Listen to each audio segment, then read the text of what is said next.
อาจารย์ สบายดีนะเฮียน ขอบใจอาจารย์ ก่อนอื่นก็กล่าวคำว่าสบายดีมาอย่างเฮียนเนาะมื้อนี้อาจารย์สิขึ้นมาสอนแทนอาจารย์ใหญ่เพิ่นท่าเวียกพวกน้องรู้จักชื่ออาจารย์แล้วบ่ ยังเขียนใส่กระดาษเนี่ยเบิด อาจารย์ชื่อเนาะอาจารย์ชื่ออาจารย์บุญมาก็ลูกชื่ออาจารย์ก็บ่ได้งามปานใดเนาะหากกะพออ่านเบิ่งการอ่านเอาเขียนเป็นเดี๋ยวงามเด้ออาจารย์มียังติดต่อบ่ทันได้ได้บ่เป็นหยังถ้าว่าอาจารย์โสดเนาะบ่เกี่ยวกันเลยนี่เนาะชื่ออาจารย์ตามนี่เลยอาจารย์บุญมาแก้วประดับศรีเบอร์โทรเป็น9915628มื้อนี้เขาสิมาเรียนวิชาหยัง ชีวเคมีอาจารย์ เขาเรียนหอดบทที่เท่าไรแล้วเด็กอินอาจารย์คนเราไว้เรียนหอดไขมันก่อนเฮาสิเข้าบทเรียนเฮาอยากมาหูเกี่ยวกับบทเรียนที่จุน้องเรียนมา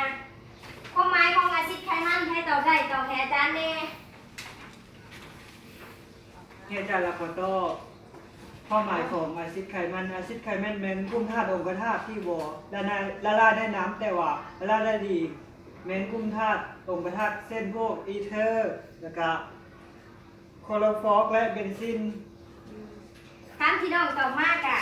ถึงแล้วเนาะค่ะอาจารย์สิสรุปลงไปเลยอาซิดไขมันนี่แม่นความหมายของไขมันแม่น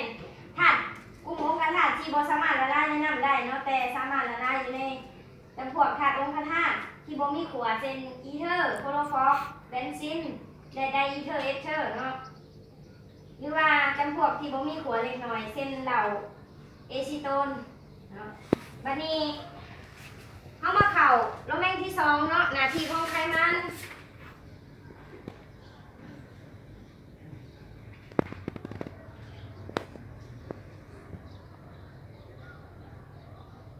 บัดนี้หน้าที่ของไขมันนี่มีหยังแน่แม่นใครตอบได้ตอบช่วยอาจารย์แน่ อาจารย์ทำมาตอบอันนี้ของไขมันในอาหารส่วนละลายวิตามิน A D E K เป็นแหล่งอาซิดไขมันบ่อิ่มตัว เป็นแหล่งสะสมพลังงานเศษไขมัน1กรัมให้พลังงาน 9.4 กิโลแคลอรี่ เป็นส่วนประกอบเจือหุ่นจุลังของพืชสัตว์และแบคทีเรียเพศไข่ขนส่งไขมันในเลือด เป็นส่วนประกอบที่สำคัญของวิตามินและฮอร์โมน ตบมือให้กูแน่เรื่องที่น้องตอบมากกับถูกต้องเลยเนาะแต่อาจารย์จะขอเพิ่มเติมก็คือมันเป็นแหล่งอาซิดไขมันที่จำเป็นเนาะเป็นเช่นอาซิดลีโนอิกและก็อาซิดอะโลซิกลิกเนาะแล้วก็เป็นนั่นเจียมหงจุลังวันนี้เข้ามาข่าวข้อ3อาซิดไขมันเนาะ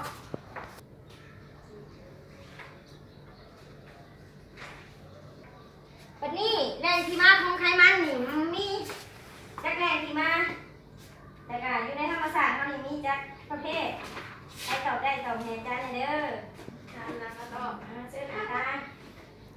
แหล่งที่มาของอาซิดไขมันในธรรมชาติมีอยู่5แหล่งคือ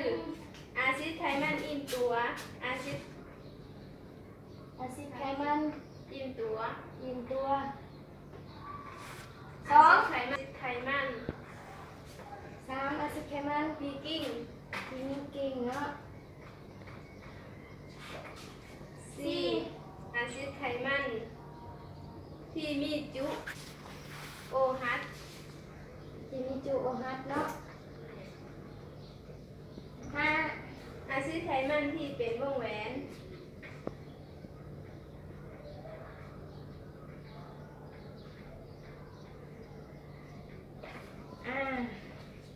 ท่านอาจารย์นั่งลงมาตบมือให้มูเน่ดังที่น้องตอบมากก็ถูกต้องเลยเนาะอาซิดของเราจะแบ่งออกเป็น5ชนิดอาซิดไขมันอิ่มตัวบ่อิ่มตัวอาซิดไขมันที่มีกิ่งอาซิดไขมันที่มีจุโอฮัสและอาซิดไขมันที่เป็นวงแหวนบัดนี้ฮอดเวลาเฮาแล้วบ่ ร โดยอาจารย์ สั้นวัฒนีเนาะอาจารย์กะบ่มีหยังหลายขอให้พวกน้องเรียนเก่งเก่งได้ปีใหม่กะขอให้มีสุขภาพแข็งแรงความเจ็บอย่าให้ได้ความไข้อย่าให้มีเนาะพักผ่อน โอ้ใจ โอเคอาจารย์ เดินพักผ่อนได้